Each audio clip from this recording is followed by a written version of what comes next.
S, ಈ ಬಗ್ಗೆ ಇನ್ನಷ್ಟು ಡೀಟೇಲ್ಸ್ ಹಂಚಿಕೊಳ್ಳೋದಕ್ಕೆ ನಮ್ಮ ಪ್ರತಿನಿಧಿ ರವಿ ಶಿವರಾಮ್ ನಮ್ಮ ಜೊತೆ ಲೈವ್ ನಲ್ಲಿ ಜಾಯ್ನ್ ಆಗ್ತಾ ಇದ್ದಾರೆ. ರವಿ ಶಿವರಾಮ್, ಹಾದಿ ಬೀದಿ ಜಗಳನೇ ದಿನ ಬೆಳಗಾದ್ರೆ ಈ ಹಿಂದೆ ತಮಾಷೆಗೆ ಹೇಳ್ತಾ ಇದ್ರು ಹೆಣ್ಮಕ್ಳು ಬಿಂದಿಗೆ ಹಿಡ್ಕೊಂಡು ನೀರಿಗಾಗಿ ಜಗಳ ಆಡ್ತಾ ಇದ್ರು ಅಂತ. ಆದ್ರೆ ಈಗ ನೋಡಿದ್ರೆ ಬೆಳಗಾಗೆದ್ರೆ ಅಧ್ಯಕ್ಷ ಸ್ಥಾನಕ್ಕೋಸ್ಕರ ಆ ಕಡೆ ಒಬ್ರು ಈ ಕಡೆ ಒಬ್ರು ಜಗಳ ಆಡ್ತಾ ಇದ್ದಾರೆ.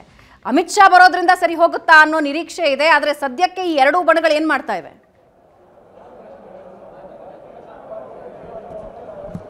ಭಾವನ ಆ ರೀತಿಯ ಸಮಸ್ಯೆಗಳು ಬಗೆಹರಿಯುವಂಥ ಲಕ್ಷಣಗಳು ಈ ಸಂದರ್ಭಕ್ಕೆ ಕಾಣುತ್ತಾ ಇಲ್ಲ. ತಮಗೆ ನೆನಪಿದ್ದರೆ ಕಳೆದ 1 ತಿಂಗಳ ಹಿಂದೆ ಸ್ವತಃ BJPಯ ರಾಷ್ಟ್ರೀಯ ಆಗಿರುವಂತಹ JP ನಡ್ಡಾ ಅವರು ಬೆಂಗಳೂರಿಗೆ ಬಂದಿದ್ದರು.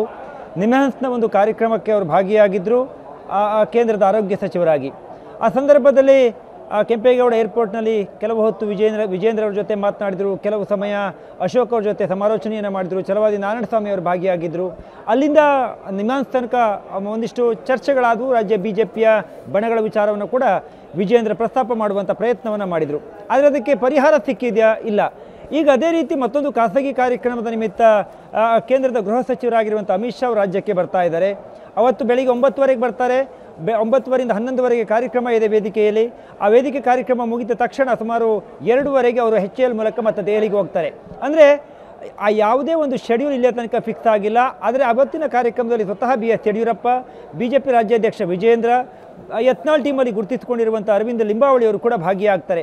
ಹೀಗಾಗಿ ಪ್ರಶಾಂತ್ ಯಾವಾಗಲೂ ಹೇಳ್ತಾ ಇರ್ತಾರೆ, ಕೇಂದ್ರದ ಯಾವುದೇ ನಾಯಕರು ಅಥವಾ ರಾಷ್ಟ್ರೀಯ ಪಕ್ಷದ ಯಾವುದೇ ಮುಖಂಡರು ಒಂದು ರಾಜ್ಯದಲ್ಲಿ ಸಮಸ್ಯೆಗಳು ಎದುರಾದಾಗ ಇಲ್ಲಿ ಬಂದು ಅದನ್ನು ಸರಿಪಡಿಸುವಂಥ ಅಥವಾ ದೆಹಲಿಯಿಂದ ಬಂದು ಇಲ್ಲಿ ಬಗೆಹರಿಸುವಂಥ ಪ್ರಯತ್ನವನ್ನು ಮಾಡೋದಿಲ್ಲ.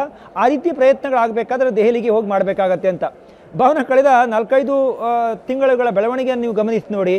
ಇದು BJPಯಲ್ಲಿ ಕೇವಲ 10 ನಿಮಿಷಕ್ಕೆ ಕುಳಿತು ಬಗೆಹರಿಸುವಂಥ ಸಮಸ್ಯೆ ರೀತಿ ಕಾಣ್ತಾ ಇಲ್ಲ. ಒಂದು ಕಡೆ ಯತ್ನಾಳ್ ಅವರು ಮಾತನಾಡ್ತಾ ಇದ್ದಾರೆ, ಇನ್ನೊಂದು ಕಡೆ ರೇಣುಕಾಚಾರ್ಯ ಅವರು ಸಭೆ ಸಮಾರಂಭಗಳನ್ನು ಮಾಡೋದಕ್ಕೆ ಪ್ರಯತ್ನವನ್ನು ಮಾಡ್ತಾ ಇದ್ದಾರೆ. ಜೊತೆಗೆ ಯತ್ನಾಳ್ ಅವರ ತಂಡ ಇಂದು ಕೂಡ ಮುಂದಕ್ಕೆ ಹೋಗಿ ಇನ್ನೊಂದು ಸಮಾವೇಶವನ್ನು ಮಾಡುವ ಕುರಿತಾಗಿ ಕೂಡ ಸಮಾಲೋಚನೆಗಳು ಅವರ ಮಟ್ಟದಲ್ಲಿ ಆಗಿದ್ದಾವೆ. ಹೀಗಾಗಿ ಅಮಿತ್ ಶಾ ಅವರು ಬಂದ ತಕ್ಷಣ ಎಲ್ಲವೂ ಬಗೆಹರಿದು ಹೋಗುತ್ತೆ, ಅವರು ಸರಿ ಮಾಡಿಬಿಡ್ತಾರೆ ಹೇಳುವಂಥದ್ದು ಈ ಕ್ಷಣಕ್ಕೆ ಆ ರೀತಿ ಯಾವುದೇ ಬೆಳವಣಿಗೆಗಳು ಪಾರ್ಟಿ ವಲಯದಲ್ಲಿ ಆಗ್ತಾ ಇಲ್ಲ. ಭಾವನಾ. ಎಸ್, ಧನ್ಯವಾದ ರವಿ ಶಿವರಾಮ್.